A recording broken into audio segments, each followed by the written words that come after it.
Yo, what's going on E7 fam? I'm Sue, and as this video airs, the Operation Catch Zieg event should be live.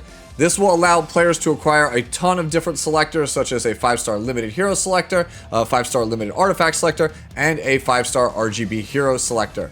That's going to be a lot of value, so players out there, you might be confused on what the best choice is to make with those selectors, which is where I come in with these tier list videos. This one in particular will be me talking about all of the non-limited 5-star artifacts that you can choose with your selector, along with their use cases, so that way you can make an informed decision on what is going to be the best one for your account. If you want to see any of my other E7 Origin selector tier lists, such as say the limited 5-star heroes, limited 5-star artifacts, or RGB heroes, all of that will be linked in this video's description, so make sure to check them out. One final note though, before we jump into the actual tiers and talk about them and the eventual artifacts. This video is going to be recorded in advance of the Operation Catch Zieg event going live, and early reports from what I've heard say that some of these selectors and their contents don't follow the standard rules of what we've had in previous selectors from previous different events. In case you don't know, essentially heroes and artifacts can only be chosen from these selectors if they are older than 6 months and have had at least one rerun. I'm getting reports that some things that are as old as 15 months for some reason can't be chosen, and as such, I find out what's in the selectors the same time you guys do, so there's no way for me to account for these kinds of discrepancies. So anyways, just all you need to know is if anything's changed, I will make a pinned comment down below in the comment section, so just make sure to check that out and see if anything has changed for the most up-to-date information on this video. Anyways, let's jump into the tiers and I'll explain to you what they actually are. The top one here is staple artifacts for both PvE and PvP. These are, in the top row, the absolute best artifacts in Epic 7 that are not limited. They are the backbone of many PvE teams or the backbone of many PvP teams. These are pretty much going to be your first go-to choices for any new players or any veterans or returning players. After that, we have the second tier here, which is meta with multiple users. It's as it is described. Not as good as the staple artifacts, but very good and have at least 2 or more users that I can think of that are highly relevant. After that, we have meta with single user, which is obviously, again, very good artifacts, but they might only have one user or, you know, kind of like an iffy case. After that, the tier list kind of just falls off a cliff. You have don't even bother, so don't take them. Can't choose, that includes Homage to Tarman and Proof of Love because they are not yet 6 months old, right? So there is a good chance that they shouldn't be available. Limited, collab, and free artifacts should be pretty self-explanatory. Limited is for all the limited characters, collab is only for collaboration heroes, and the free artifacts are the ones you already have. So essentially these ones here, the second to last and third to last ones, you can't choose them anyway, so who cares? Anyways, without any further ado, let's jump right into it. I'll spend about maybe 10 to 20 seconds on each artifact explaining what to do with it. Before moving on, there's a lot of artifacts to discuss, so I'll try to keep it as brief as I possibly can, starting with Abyssal Crown. Abyssal Crown is an artifact that gives a small chance to stun on any mage attack, which is super potent, by the way, with AoE skills since you have a chance on each target hit.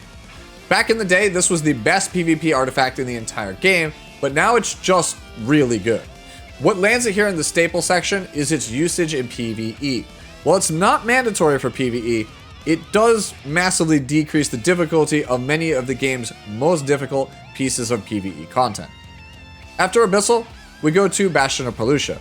Bastion of Perlutia gives immunity and a barrier to the knight wearing it, as well as the hero in the backmost slot of your team. For PvP currently, Bastion of Perlutia is core to a strategy known as buff stacking. Many debuffers dispel 2 debuffs from all enemies in the current metagame.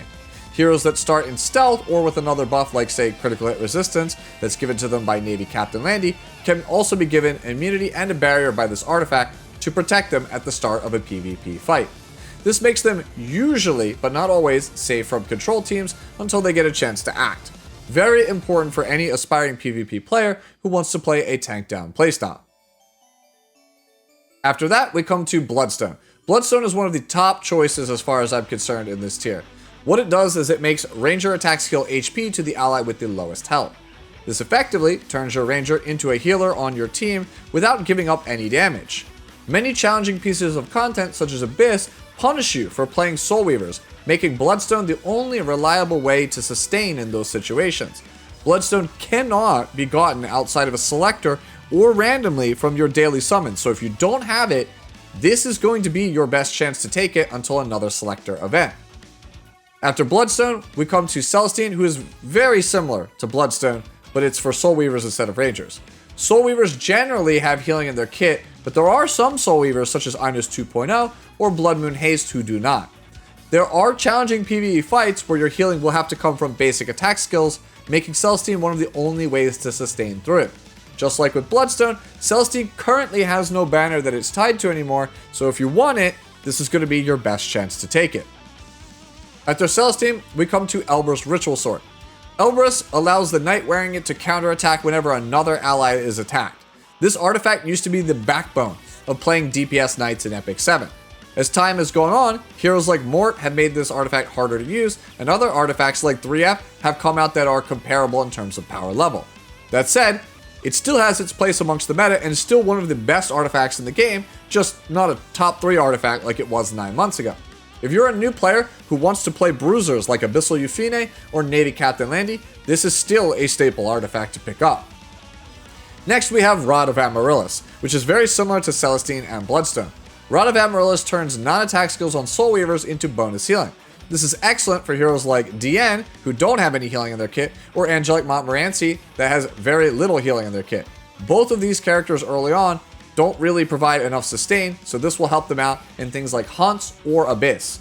Rod is generically stronger than both Bloodstone and Celestine, so if you're looking for a sustained artifact, this is going to be the choice. Just recognize that there are spots, like those other two, that are going to be better than this one, because this one's only good in conventional healing spots, whereas the other two are good in restricted spots. Next up is Secret Art Storm Sword, which I think is a staple PvP artifact for Thieves. It gives an attack buff as well as a combat radius increase whenever an opponent uses a non-attack skill.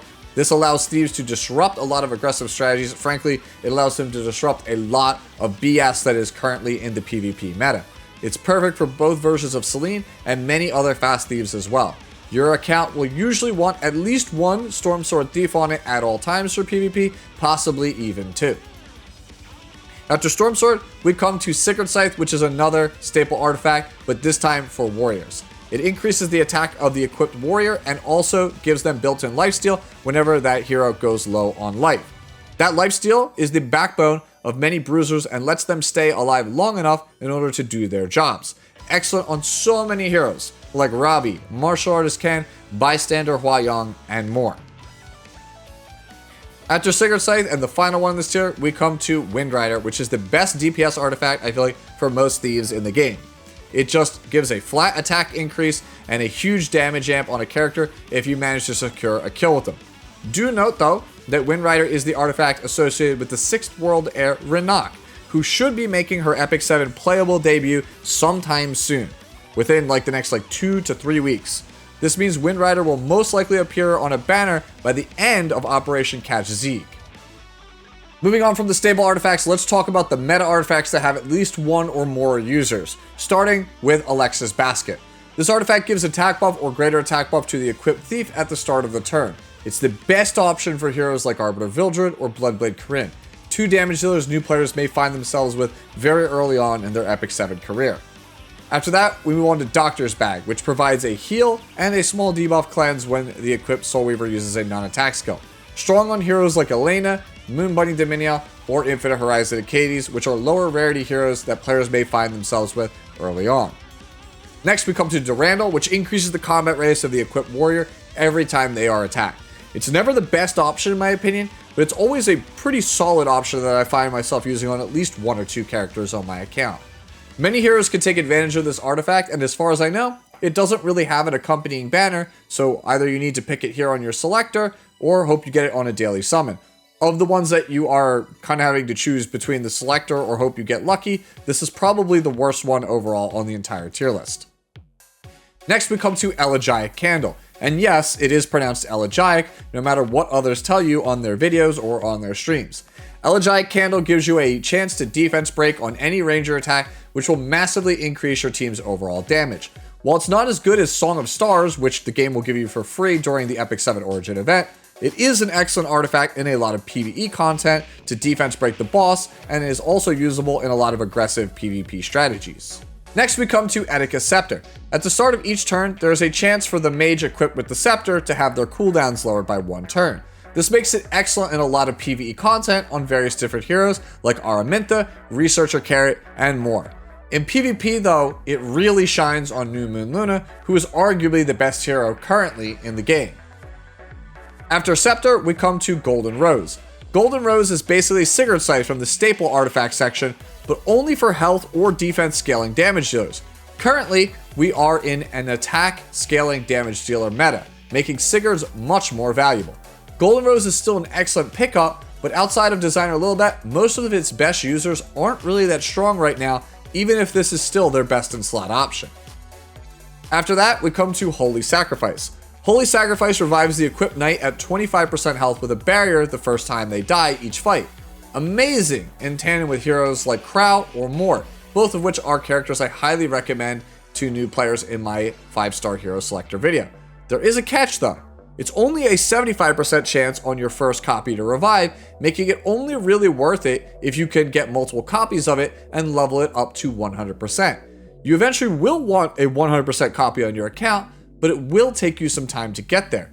You may want to pass up on Holy Sacrifice until later on in your E7 career on another selector event, even if it is fantastic on many nights.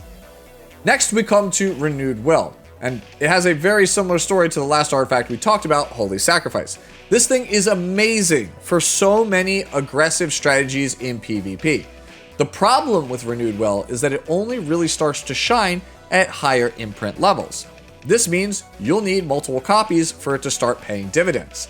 I think if you are a new player, you should steer clear of Renewed Will, and I think the only people watching this video that might actually want it are veterans that like to play clean. After Renewed Will, we come to the Immortal Wukong's artifact that I'm not even going to try to pronounce the name properly. This is my controversial pick of this video. I think this artifact is super good, and perhaps the most slept on artifact in the entire game. This thing gives a 20% chance to dodge enemy critical hits, which by itself is not super impressive. What makes it good though, is it gives a mountain of critical hit chance, which may not seem like much, but I promise you it's very good. Many equipment sets in this game, such as Lifesteal and Counter, are strong, but come with the drawback of having no bonus stats compared to other sets, like say maybe the Speed set or the Attack set. This means you'll usually end up with a character that has lower stats overall on things like Lifesteal or Counter. This artifact, with its mountain of free stats, lets you explore those options much easier, right? You'll be able to actually hit those higher stat thresholds when you don't have to worry about building an extra 20% critical hit chance. It makes building heroes just way simpler, way easier than it would be without it. And to me, that makes it worth a recommendation.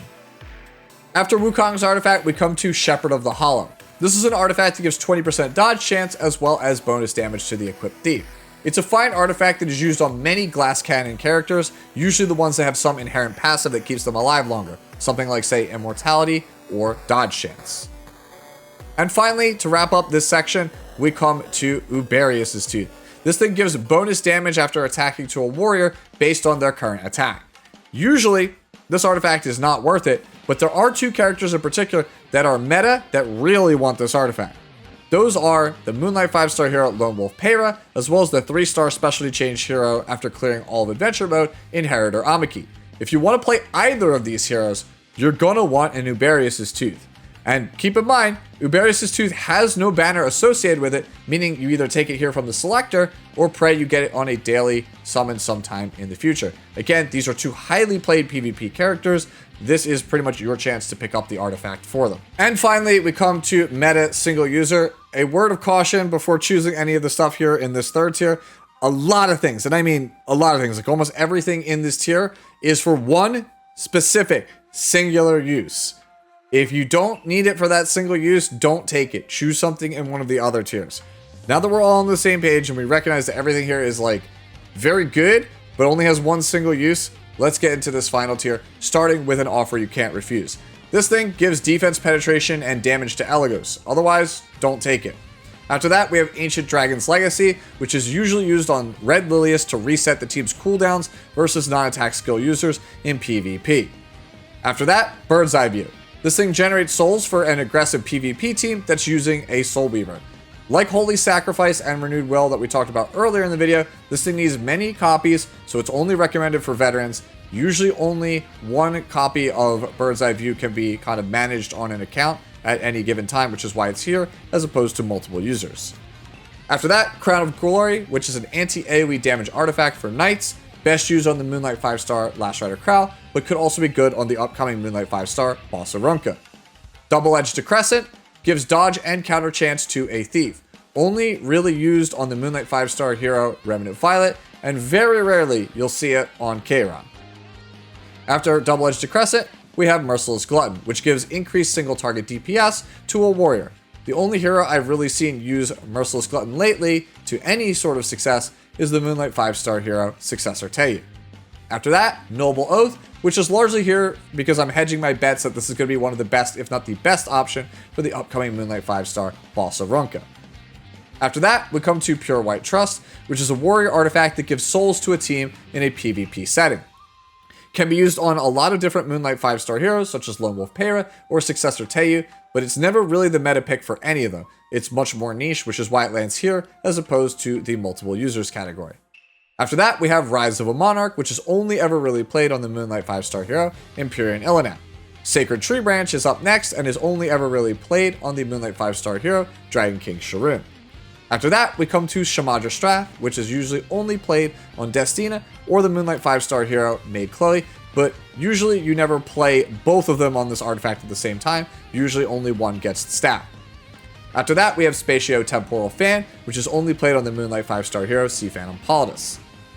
After that, we come to Spear of Purification, which gives an attack buff and also a combat radius increase whenever a person on the enemy team uses a non-attack skill. It's kind of like Secret Art Storm Sword that we talked about earlier in the video, but it's a lot worse. Sometimes you see it on Lone Wolf Pera or Successor Teiyu, or otherwise not really at all. Next up, we have Stella Harpa, which in my opinion is the best in slot option for Rowana, who is a character that is played pretty much everywhere, so that makes it a pretty good pickup here. After that, we come to Time Matter, which is a solid damage increasing artifact for most mages. Sometimes it gets used in PvE content. For PvP, you'll sometimes rarely see it used on heroes, maybe like a Zeo or top model Luluka, but it's not really like a meta option there. It's more of kind of like a niche thing. It's mostly for the PvE usage. And then finally, to round out this tier, we come to Unseen Observer, which is another artifact for the Moonlight 5-star hero, Sea Phantom Politis, to consider. And that's pretty much it for the Artifact Selector tier list. If you have any questions, if I didn't elaborate on anything well enough, feel free to ask it down in the comment section below, or hit me up on Discord. For most people watching this video, I think you're probably going to be taking artifacts from the first two tiers. That third one we talked about, like I said, it's a lot more niche. Anyways, hopefully this video was of some help to you, and as always, enjoy the rest of your day, the rest of your week, and I'll catch you in the next one. Later now.